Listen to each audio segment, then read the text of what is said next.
ಓಂ ನಮೋ ಭಗವತೆ ವಾಸುದೇವಾಯ ನಮಃ. ನಮಸ್ಕಾರ ಸ್ನೇಹಿತರೆ, welcome to VRL astro and Ayur 369 YouTube channel.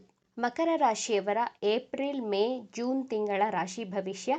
ಈ 90 ದಿನಗಳಲ್ಲಿ ನಿಮ್ಮ ಕಾರ್ಯಕ್ಷೇತ್ರದಲ್ಲಿ ಯಾವ ರೀತಿಯ ಬದಲಾವಣೆಗಳಾಗಲಿವೆ, ವೈವಾಹಿಕ ಜೀವನ, ಆರೋಗ್ಯ, ಪ್ರೀತಿ ಪ್ರೇಮದ ವಿಚಾರ, ವಿದ್ಯಾಭ್ಯಾಸ, ಬಿಸ್ನೆಸ್ ಹಾಗೂ ಅದೃಷ್ಟದ ಬಗ್ಗೆ ಯಾವ ಯಾವ ಬದಲಾವಣೆಗಳಾಗಲಿದೆ, ನೀವು ಯಾವ ಯಾವ ವಿಚಾರದಲ್ಲಿ ಎಚ್ಚರಿಕೆಯನ್ನು ವಹಿಸಬೇಕು ಎಂಬಂತಹ ಇಂಟ್ರೆಸ್ಟಿಂಗ್ ಮಾಹಿತಿಗಳನ್ನು ತಿಳಿಸಿಕೊಡಲಿದ್ದೇನೆ.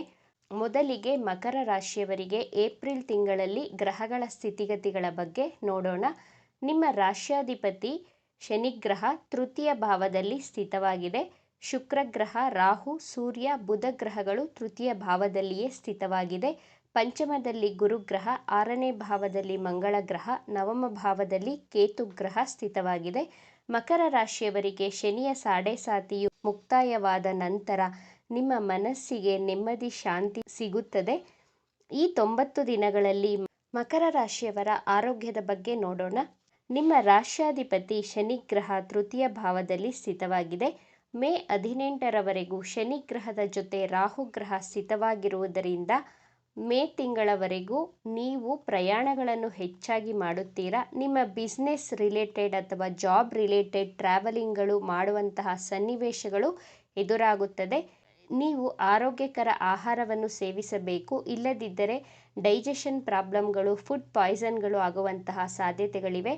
ಮೇ 18ರವರೆಗೂ ನೀವು ಎಚ್ಚರಿಕೆಯನ್ನು ವಹಿಸಿ. ನಂತರ ನಿಮ್ಮ ಇಮ್ಯುನಿಟಿ ಪವರ್ ತುಂಬ ಚೆನ್ನಾಗಿರುತ್ತದೆ. ಮೇ ತಿಂಗಳವರೆಗೂ ಹೆಲ್ದಿ ಫುಡ್ ಹ್ಯಾಬಿಟ್ಸ್ಗಳನ್ನು ಫಾಲೋ ಮಾಡಿ, ಯೋಗ ಮಾಡಿ, ಧ್ಯಾನ, ಪ್ರಾಣಾಯಾಮಗಳನ್ನು ಮಾಡುವುದರಿಂದ ನಿಮ್ಮ ಆರೋಗ್ಯವನ್ನು ಸುಸ್ಥಿತಿಯಲ್ಲಿ ಇಟ್ಟುಕೊಳ್ಳಬಹುದು. ಮಕರ ರಾಶಿಯವರ ವಿದ್ಯಾಭ್ಯಾಸ ಈ 90 ದಿನಗಳಲ್ಲಿ ಹೇಗಿರುತ್ತದೆ ಅಂತ ನೋಡೋಣ. ನಿಮ್ಮ ಪಂಚಮಾಧಿಪತಿ ಶುಕ್ರ ಗ್ರಹ ಮೀನ ರಾಶಿಯಲ್ಲಿ ಸ್ಥಿತವಾಗಿದೆ. ಏಪ್ರಿಲ್ 15ರವರೆಗೂ ಮಕರ ರಾಶಿಯ ವಿದ್ಯಾರ್ಥಿಗಳು ನಿಮ್ಮ ವಿದ್ಯಾಭ್ಯಾಸದಲ್ಲಿ ಹೆಚ್ಚಿನ ಏಕಾಗ್ರತೆಯನ್ನು ವಹಿಸುತ್ತೀರಾ. ಗೌರ್ನಮೆಂಟ್ ಎಕ್ಸಾಮ್ಗೆ ಯಾರೆಲ್ಲ ಅಪ್ಲೈ ಮಾಡಬೇಕು ಅಂದುಕೊಂಡಿದ್ದೀರಾ, ಏಪ್ರಿಲ್ 15ರ ನಂತರ ಅಪ್ಲೈ ಮಾಡಿ. ಸೂರ್ಯ ಗ್ರಹ ಮೇಷ ರಾಶಿಯಲ್ಲಿ ಸ್ಥಿತವಾಗಿರುತ್ತದೆ. ಏಪ್ರಿಲ್ ತಿಂಗಳಲ್ಲಿ ಅಪ್ಲಿಕೇಶನ್ ಹಾಕುವವರಿಗೆ ಗುಡ್ ಟೈಮ್ ಅಂತ ಹೇಳಬಹುದು. ನೀವು ತುಂಬ ಎನರ್ಜೆಟಿಕ್ ಆಗಿ ಇರ್ತೀರಾ. ಈ ಟೈಮಲ್ಲಿ ತುಂಬ ಧೈರ್ಯ, ಆತ್ಮವಿಶ್ವಾಸದಿಂದ ಕೂಡಿರುತ್ತೀರಾ. ಜೂನ್ ತಿಂಗಳ ಕೊನೆಯವರೆಗೂ ಮಕರ ರಾಶಿ ವಿದ್ಯಾರ್ಥಿಗಳು ನಿಮ್ಮ ಎಜುಕೇಷನ್ ಕಡೆ ಕಾನ್ಸಂಟ್ರೇಷನ್ ಮಾಡುತ್ತೀರಾ. ಈ 90 ದಿನಗಳು ವಿದ್ಯಾರ್ಥಿಗಳಿಗೆ ಗುಡ್ ಟೈಮ್. ಮಕರ ರಾಶಿಯವರ ಪ್ರೀತಿ ಪ್ರೇಮದ ಬಗ್ಗೆ ನೋಡೋಣ. ನೀವು ನಿಮ್ಮ ಪ್ರೀತಿಯಲ್ಲಿ ಮೇ 18ರವರೆಗೂ ಕೇರ್ಫುಲ್ ಆಗಿ ಇರಬೇಕು. ನೀವು ಎಷ್ಟೇ ಸಮಾಧಾನವಾಗಿ ಪ್ರೀತಿ ತೋರಿಸಿದರೂ ನಿಮ್ಮ ಎದುರುಗಡೆ ಇರುವಂತಹ ನಿಮ್ಮ ಪ್ರೇಮಿ ನಿಮ್ಮ ಮೇಲೆ ಅನುಮಾನ ಪಡುವಂತಹ ಸಾಧ್ಯತೆಗಳು ಹೆಚ್ಚಾಗಿವೆ. ಏಕೆಂದರೆ ಶುಕ್ರನ ಜೊತೆ ರಾಹುಗ್ರಹ ಸ್ಥಿತವಾಗಿದೆ. ಏಪ್ರಿಲ್, ಜೂನ್ ತಿಂಗಳಲ್ಲಿ ನಿಮ್ಮ ಪ್ರೀತಿಯ ಜೀವನ ಚೆನ್ನಾಗಿರುತ್ತದೆ. ಮೇ ತಿಂಗಳಲ್ಲಿ ಹುಷಾರಾಗಿ ಸಮಾಧಾನವಾಗಿ ಇರಬೇಕು. ಜೂನ್ ತಿಂಗಳಲ್ಲಿ ನಿಮ್ಮನ್ನು ಬಿಟ್ಟು ಹೋದ ನಿಮ್ಮ ಪ್ರೇಮಿ ಮತ್ತೆ ವಾಪಸ್ ಬರುತ್ತಾರೆ. ಫೋನ್ ನಂಬರ್ ಬ್ಲಾಕ್ ಮಾಡಿದ್ದರೆ ಮತ್ತೆ ಪ್ರೀತಿ ಚಿಗುರುವಂತಹ ಸಂಭವವಿದೆ. ಮತ್ತೆ ಮೆಸೇಜ್, ಕಾಲ್ ಎಲ್ಲವನ್ನು ಮಾಡ್ತಾರೆ. ಜೂನ್ ತಿಂಗಳು ಬೆಸ್ಟ್ ತಿಂಗಳು. ಆದರೆ ಮೇ ತಿಂಗಳಲ್ಲಿ ತಾಳ್ಮೆ, ಸಮಾಧಾನವಾಗಿ ಇರಬೇಕು. ಮಕರ ರಾಶಿಯವರ ವೈವಾಹಿಕ ಜೀವನ ಈ 90 ದಿನಗಳಲ್ಲಿ ಹೇಗಿರಲಿದೆ ಅಂತ ನೋಡೋಣ. ವೈವಾಹಿಕ ಜೀವನವನ್ನು ಸಪ್ತಮ ಭಾವದಿಂದ ನೋಡಬೇಕು. ನಿಮ್ಮ ಸಪ್ತಮಾಧಿಪತಿ ಚಂದ್ರಗ್ರಹ. ನಿಮ್ಮ ಜೀವನ ಸಂಗಾತಿಯ ಮನಸ್ಸು ಬಹಳ ಚಂಚಲವಾಗಿರುತ್ತದೆ. ನಿಮ್ಮಿಬ್ಬರ ಮಧ್ಯೆ ಡಿಫರೆನ್ಸ್ ಆಫ್ ಒಪಿನಿಯನ್ ಕಾಣಬಹುದು. ಏಪ್ರಿಲ್ 5ಕ್ಕೆ ಮಂಗಳ ಗ್ರಹ ನಿಮ್ಮ ಸಪ್ತಮದಲ್ಲಿ ಸಂಚಾರ ಮಾಡಲಿದೆ. ನಿಮ್ಮ ಲೈಫ್ ಪಾರ್ಟ್ನರ್ ಈ 90 ದಿನಗಳಲ್ಲಿ ತುಂಬ ಅಗ್ರೆಸಿವ್ ಆಗಿ ಬಿಹೇವ್ ಮಾಡ್ತಾರೆ. ಈ 90 ದಿನಗಳು ನೀವು ಹಾಗೂ ನಿಮ್ಮ ಜೀವನ ಸಂಗಾತಿಯ ಮಧ್ಯೆ ವೈಮನಸ್ಸುಗಳು ಇದ್ದೇ ಇರುತ್ತವೆ. ನಿಮ್ಮ ಜೀವನ ಸಂಗಾತಿಯು ಹೆಚ್ಚಾಗಿ ಕೋಪ ಮಾಡಿಕೊಳ್ಳುತ್ತಾರೆ. ಚಿಕ್ಕ ಪುಟ್ಟ ಮಾತುಗಳಿಗೆ ನಿಮ್ಮ ಮೇಲೆ ಡಾಮಿನೇಟ್ ಮಾಡಲು ಪ್ರಯತ್ನ ಮಾಡ್ತಾರೆ. ನೀವು ಅಡ್ಜಸ್ಟ್ ಮಾಡಿಕೊಳ್ಬೇಕು. ನಿಮ್ಮ ಜೀವನ ಸಂಗಾತಿಯು ಹಠವನ್ನು ಬಿಡಬೇಕು. ಆವಾಗಲೇ ವೈವಾಹಿಕ ಜೀವನ ಚೆನ್ನಾಗಿರುವುದು. ಈ 3 ತಿಂಗಳು ಸಾಧಾರಣವಾಗಿದೆ. ಮಕರ ರಾಶಿಯವರಿಗೆ ಶನಿಗ್ರಹದ ಪರಿವರ್ತನೆಯಿಂದ ನಿಮ್ಮ ಜವಾಬ್ದಾರಿಗಳು ಕಡಿಮೆಯಾಗಿರುತ್ತದೆ. ಈ 3 ತಿಂಗಳಲ್ಲಿ ನಿಮ್ಮ ಆರೋಗ್ಯದಲ್ಲಿ ಸುಧಾರಣೆಯನ್ನು ಕಾಣಲಿದ್ದೀರಾ. ಸಾಡೆಸಾತಿಯ ಸಮಯದಲ್ಲಿ ನೀವು ಅನುಭವಿಸಿದಂತಹ ಕಷ್ಟ, ಅವಮಾನಗಳು, ದುಃಖಗಳು ಕಡಿಮೆಯಾಗಿ ಸಾಲಗಳನ್ನು ತೀರಿಸುತ್ತೀರಾ. ಮಾನಸಿಕ ನೆಮ್ಮದಿ ಸಿಗುತ್ತದೆ. ಗುರುಗ್ರಹ ಮೇ ತಿಂಗಳಲ್ಲಿ ನಿಮ್ಮ 6ನೇ ಭಾವದಲ್ಲಿ ಗೋಚಾರ ಮಾಡಲಿದೆ. ಈ 90 ದಿನಗಳಲ್ಲಿ ಧಾರ್ಮಿಕ ಯಾತ್ರೆ, ಲಾಂಗ್ ಟ್ರಾವೆಲ್ಗಳನ್ನು ಮಾಡುತ್ತೀರಾ. ಮದುವೆಯಾಗಿ ಮಕ್ಕಳ ನಿರೀಕ್ಷೆಯಲ್ಲಿರುವವರಿಗೆ ಮಕ್ಕಳಾಗುವಂತಹ ಸಾಧ್ಯತೆಗಳಿವೆ. ನಿಮ್ಮ ಬ್ಯಾಂಕ್ ಬ್ಯಾಲೆನ್ಸ್ ಹೆಚ್ಚಾಗಲಿದೆ.